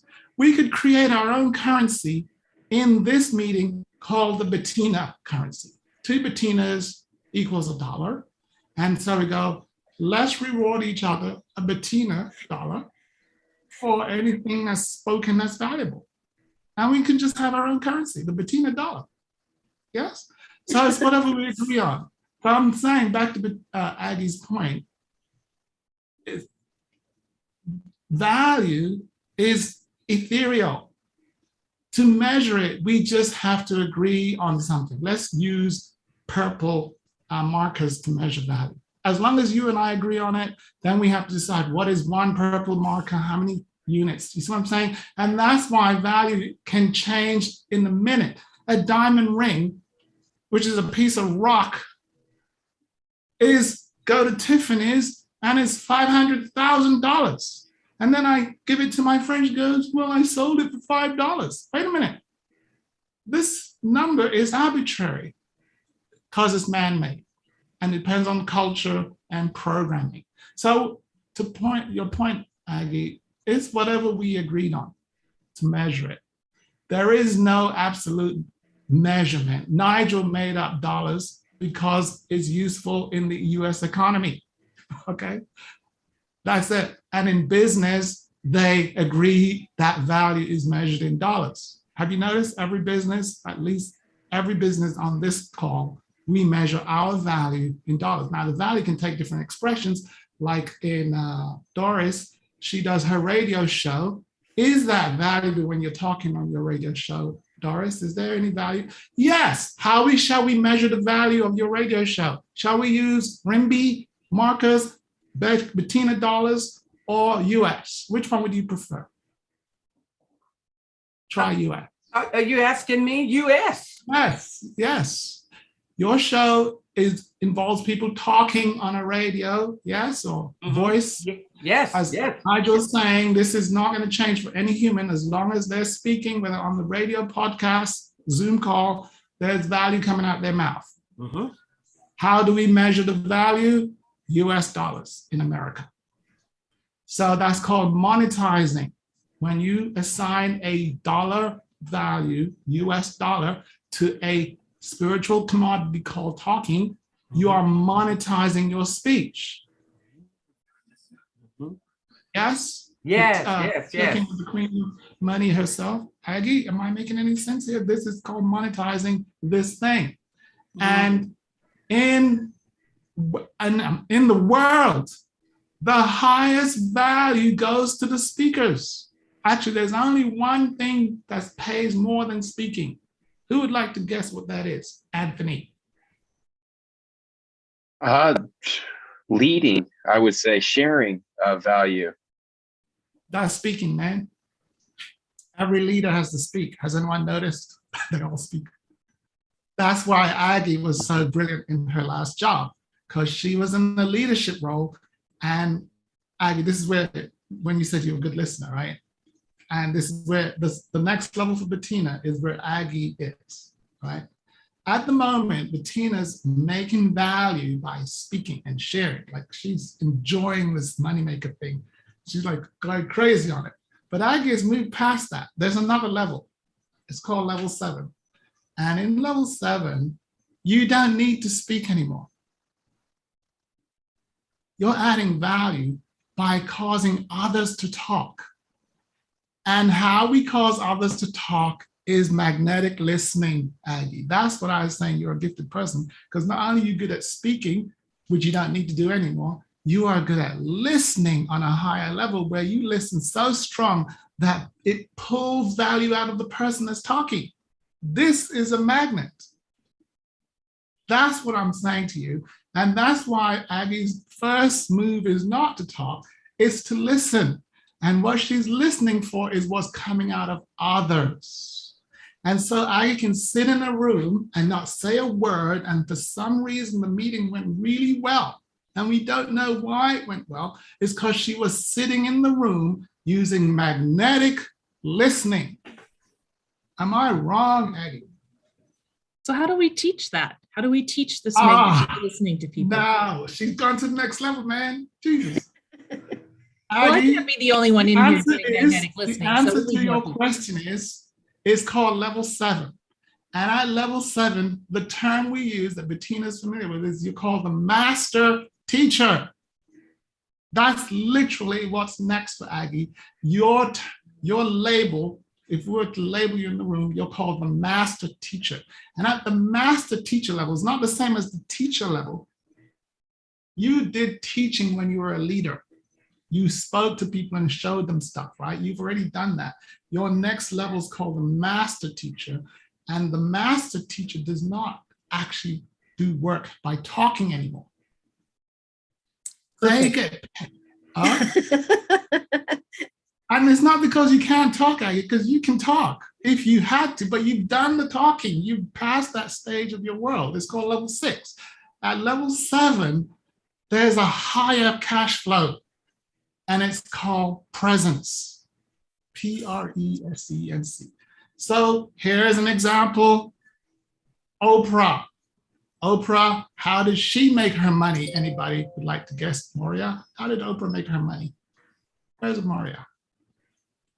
Listening and sharing and receiving. No, well, yes, but I will assure you, she made most of her money by talking. So, she had a and talk. saying the right things and asking the right questions. Yes, that's really when she good moved at to level listening to somebody 7. and then asking the right I questions. know. That's where you're at, Aggie. That's where you. That's a high compliment. I know. That's what I'm saying to you. Like, no much one. higher than I I was deserve. confused, like, because you cannot compare yourself to other level 6s because you passed that stage. There's a whole nother level where you got to do work, and it's called being paid for being in the room. So if Oprah was on this call, she would not have to say a word. She would just sit there and everyone would start talking to impress her because her presence activates a certain, commands a certain presence, and it demands sensibleness. And she had a whole show that was based on that. If you got on an Oprah show and you spoke, your cash flow went through the roof because you spoke with Oprah and she asked Aggie type questions. How can we make this serve everybody? Yes. You see, that's an Aggie type question. She's talking about multiplication and she said it in one question. So at the 7 level, the Oprah level, you get paid for the question you ask, not so much the statement you make. You see? So that's why I said, Aggie just said a couple of words, man. It's like, Jesus, this thing just blew up. And then Bettina is like, when you speak, Bettina goes on fire. And so, right, so what I was saying to Bettina, that's the next level for Bettina. But I want her to enjoy her moneymaker. It's like it's been suppressed for too long. Let her enjoy it to the fullness. And then when she's got to where she's a trillionaire, she's like, I don't really need to talk anymore, Nigel. What's next? So, Nigel. Yes, Anthony. Thank you. What happens though when you do master these skills and your intent and your second agenda is evil, and you're doing this in a way? Wait. Say the word I instead of you, because notice, let me just show you what he did. Nigel, what happens when you, Nigel, have mastered this and Nigel's agenda is evil? You notice what he's doing? He's making me into the bad guy with the you word.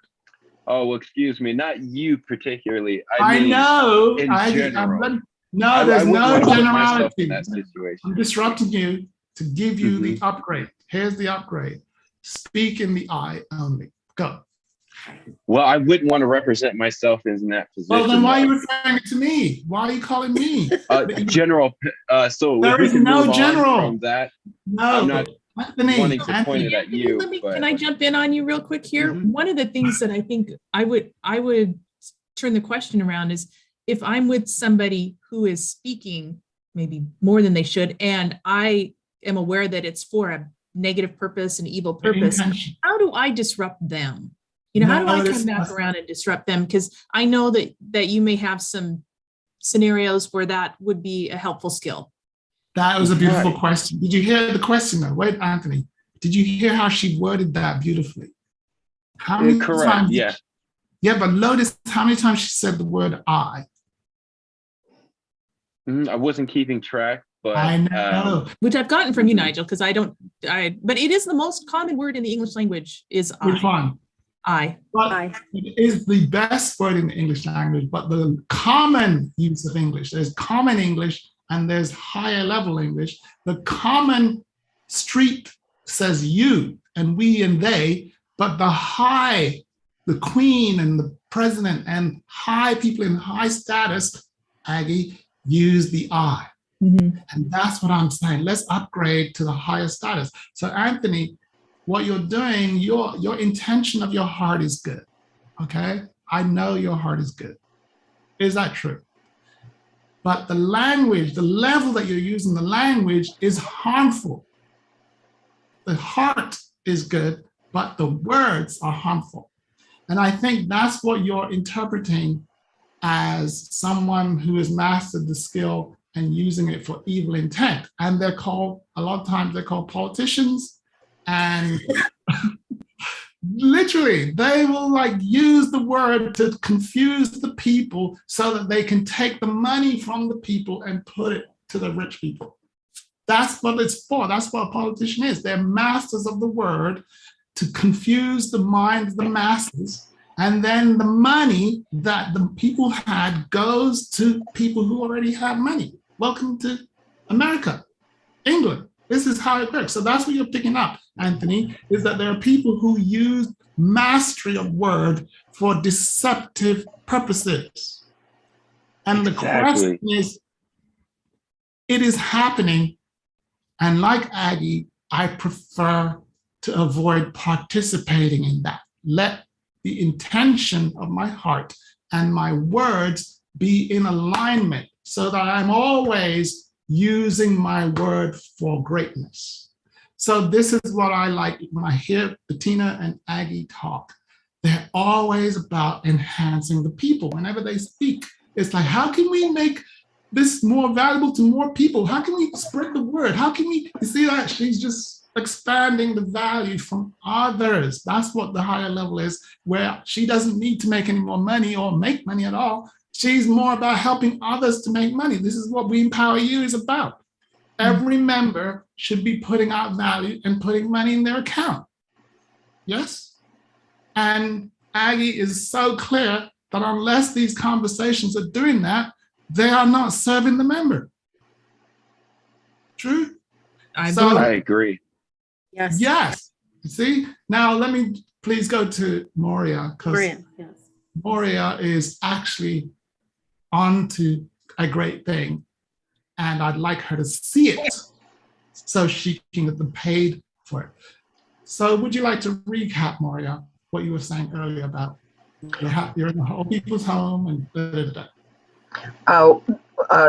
Myself and my friend are going to institute a thing starting in January to include anybody that would like to share their thoughts, feelings, resources, questions with the whole Council House community. And it is not going to cost them anything to be part of the group, except that they need to be accepting of where other people are coming from and not be negative and all that kind of stuff. And if they are not keeping the initial values that we're sharing, we ask them to leave. So, Pardon? When you spoke it the first time, you said, how do we make money from this? There's no money involved, or something about money. Yes. Let me address that. So the first thing is, Moria, repeat after me. Repeat. My voice is my moneymaker. Just repeat that. My voice is my moneymaker. Repeat again, please. My voice is my moneymaker. What is your voice, Moria? My moneymaker. So every time you're talking, what are you doing? I'm making money, supposedly. Thank you. That's what I want to know. Whether you collect the money is a whole different story. Talk to Bettina about that. But as soon as you say blah, blah, blah, blah, when the baby goes, that's money coming out of them, actually value coming out. And value converts to money. So, Moria, if you're sitting in a room talking to a bunch of people, your moneymaker is working. Yes? If you're listening, the moneymaker is off. This is called off.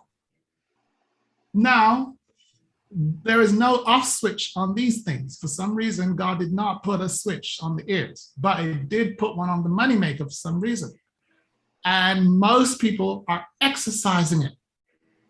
And this is where I've got to be careful with Aggie, because Aggie is actually making money on a whole different level with her moneymaker closed. But people who are looking at her thinks that, well, Aggie doesn't talk, so I don't need to talk. You need to talk until you catch up with Aggie, okay? So what I'm saying, Aggie, you're modeling, but I want people to be aware that you're just modeling at a higher level. And at the higher level, your ears are doing most of the work. It's pulling out their voices. And I think that's available for Moria. So Moria, first of all, talk in your group. Get that money flow. Let the voice, let the water flow through the hose pipe. It's gonna come out virusy, Anthony. Sometimes the words come out negative and hit people and oh my God, and you know what it's like. Oh, I'm sorry, I didn't mean to say that. Have you put your, what do they call that? Put your foot in your mouth. It sometimes comes out wrong. Please forgive others immediately that they mess up. Because they will. It's called iPhone 1. It's a mess up. Apple got it wrong. Tesla got it wrong. Ford got it wrong. Every single manufacturing company on earth got it wrong. And they just upgraded. That's why every year they bring out a new model. Secretly, what they're telling you is like, we found out that the first one was wrong. It's called error. So please get the gift of error. Are we cool with that? Aggie, is that true business talk? Yes? Oh, okay. Yeah, we should always be upgrading. I plan to continue to upgrade, part of the lifelong learning, and not be iPhone 12, and as soon as I can be iPhone 13. There you go. So in other words, assume there will be errors, right? So that's the first thing, Moriel. When you're talking, allow the people to say negative stuff. It's better than no talking. I know, but Aggie's like, Nigel, there's only so much negative shit I can take. It's like, it could be harmful to the mind to hear negative stuff. This is where I say the virus words, Aggie. Remember that virus practice? What are you thinking? Yeah, what I'm thinking is that No, not Aggie, sorry.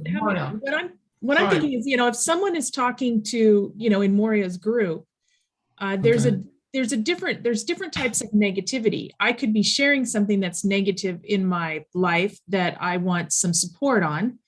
I could also be judging someone else, what they just said. And what I'm hearing Moria say is, I don't want judgment in this group. I want support between people in this group. And so if I have a judgmental person in it who's not helping the group, not being part of the group in a productive way, then that person will no longer be invited to be in the group. And Moria, that's what I heard you say. I don't know if that's right or not, but that's yes. So I think there's different negative talk. Wait. Let me address that. Aggie, thank you. That was beautiful. Like, you see what she did there. She listened to Aggie on a whole nother level and sent it back. Sorry, Moria. She listened to Moria on a whole nother level and sent it back to Moria better than how Moria said it, and in a way that educated the rest of us. That's the level 7 master teacher there, Aggie, at work. You can take in garbage, clean it up, and send it back out for everyone to benefit, and especially the speaker. So that's number 1. So notice I keep referring to Aggie because of the level she's working at and the precision and clarity that she brings when she speaks. Back to this negativity thing. Moria, all negativity, every time you hear something negative, it's just a virus word in there. So can you give us an example or a negative statement so I can show you how easy it is to spot virus? Just the worst. And we are going to have to wrap up too. Okay. Yes. And an example would be one of the residents here in that group saying, I don't like that the staff says you can't do this. And this is not what the meeting is for. It's not about correcting what the staff does. It's about expanding ourselves with each other.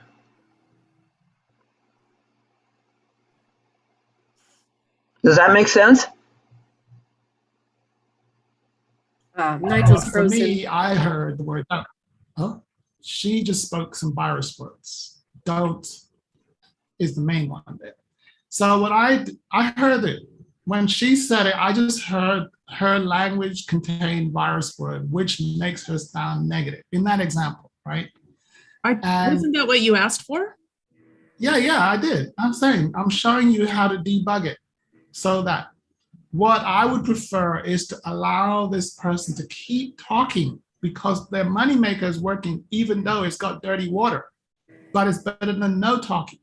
Now, for Aggie and the rest of the listeners, they have to know how to clean the water that's coming in to their ears. Like Aggie's able to hear something and clean it up and spit it back out. That's where the virus practice comes from that we do on Mondays, where, in fact, the way I train my clients at the beginning, I tell them to go and listen to Jerry Springer.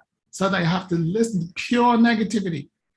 And then they have to clean it, sit there and clean that up and make sure you can debug what he just said so the worst negative information coming at you comes out clean. In other words, the virus detector is a filter that allows you to take dirty conversations into your mind, cleanse it out, and spit it back out. And so you'd say, oh, Mary, I think what you intended to say was you would prefer if the staff were much more this. And they're like, yeah, that's what I wanted to say. I know that's not how it came out.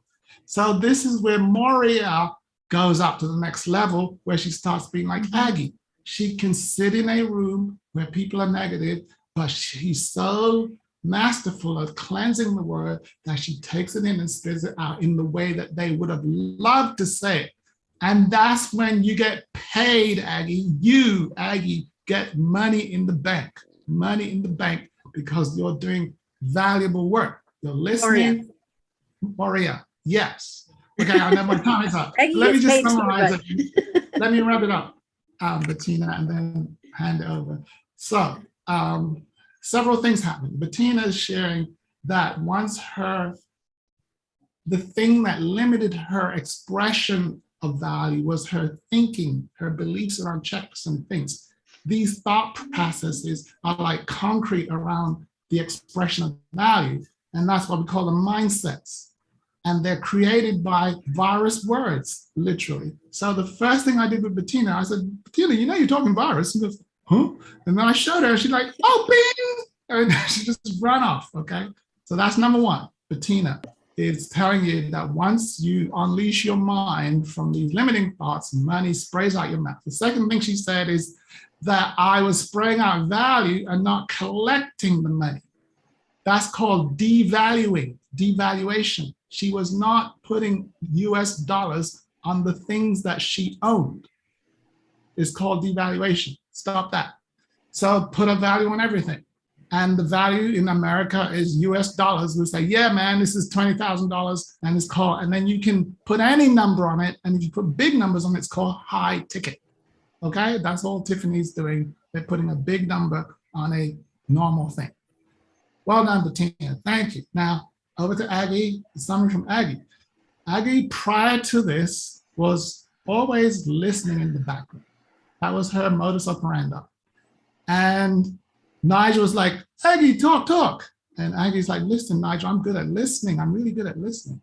And then as soon as she talked, what came out was her level of listening and her level of talking.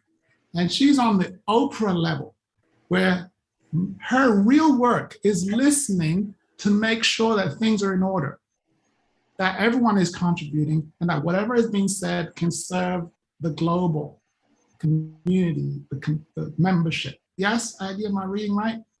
And now, sorry. Well, I appreciate the compliments, and well, I'm just I intend to add value in the meetings when it. Yeah, you do feels add right. value. You do add value, Aggie. I just wanted to say that you're adding it at such a high level that if people just measured you on words alone, they would not be fully measuring you. You're adding value with listening, presence, just being in the room causes something. So it's called a higher level. And then your number one thing is, how do we teach this, which is called scaling. See, that's the Aggie talk. I told you, she's a multiplier. If you want to know your purpose, Aggie, I think it's the angel of multiplication. All right. She multiplied good things on the world. All right. That's so why Aggie. she's the CFO here for We Empower You.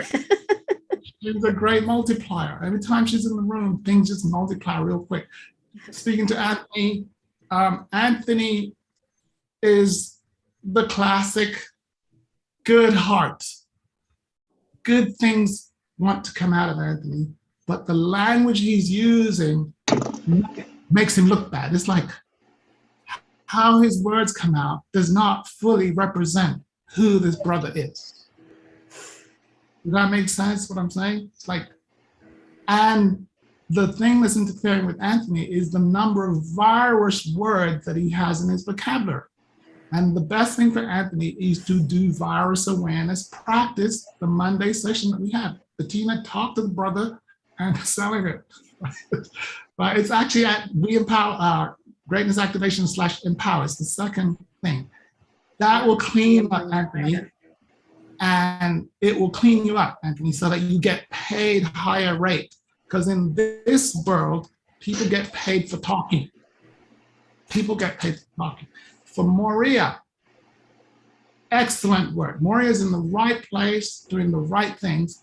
And what Moria is saying is, I would like to have people talk. And she's doing a mini Aggie. And I say, do that. And at the beginning, Moria, let the dirt come out. Let it out. Do not fire them, because these people need to talk. They have value. They're wise. No human being likes to not be talking. If you tell them to leave the group, they'll say, I'm sorry, I'll clean up, because they want to talk. Talking is a valuable experience. So yes, put structure on it, put standards on it, but let them know that there are levels and you will hold the thing high.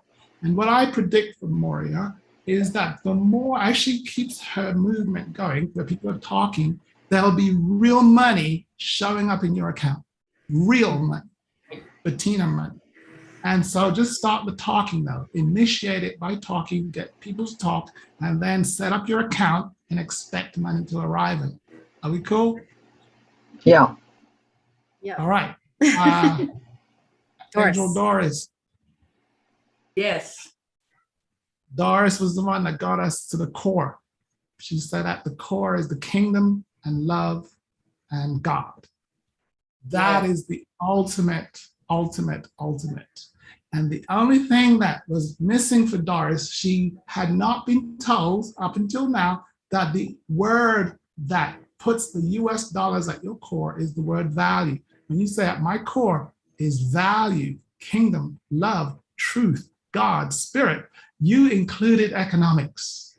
Amen. I like that. And now you can monetize your spiritual values. Wow. Monetize. Because there's a lot of it. You're a spiritual being, therefore you're loaded. And she has the superpower on the voice. Remember that? So let me say, to help everybody, the best thing is to show up on Saturday, 9 till 1, where I'm doing a masterclass. It's only $97, Maria. Last time I talked to Maria, it was $1,600. I'm saying, no, $97. And we're just gonna condense it, okay? And I'd love to just share it with this group specifically. Okay, with that, so go to this thing here, click on that orange button. I'm gonna fix it. The timer means that nothing's gonna happen because the timer's on. But I'll change the timer as soon as I finish this call. But click on that and you'll get to the thing.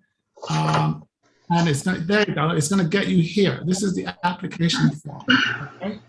This is what it's gonna do. It's gonna send you to this application form and you're gonna put your information in, and then it's gonna say, come and talk to Nigel, and let's talk about what you're gonna do in the FNC. All right, Bettina, I'm done, I think. Was that valuable, Moria? Yes. Gives me lots to think about and explore. And I'm the angel of exploration, so. Yes. There you And go. Moria, the best thing for Moria is to think, explore, and talk. Put your thinking on loudspeaker so you can get paid for exploring. Mm. There you go. Get paid for exploring. Thank you As so long as- much. Thumbs up for tonight. And thank you everybody for participating here on the We Empower You. For those of you watching, it's go to weempoweryourlife.com, click on the calendar tab to join our Wednesday meeting. We start at 3 p.m. Pacific Standard Time. We usually end right around the 5-ish mark. We say ish because we're a little over today. Thank you, everybody. I'm going to sign off of YouTube for now, and we'll wish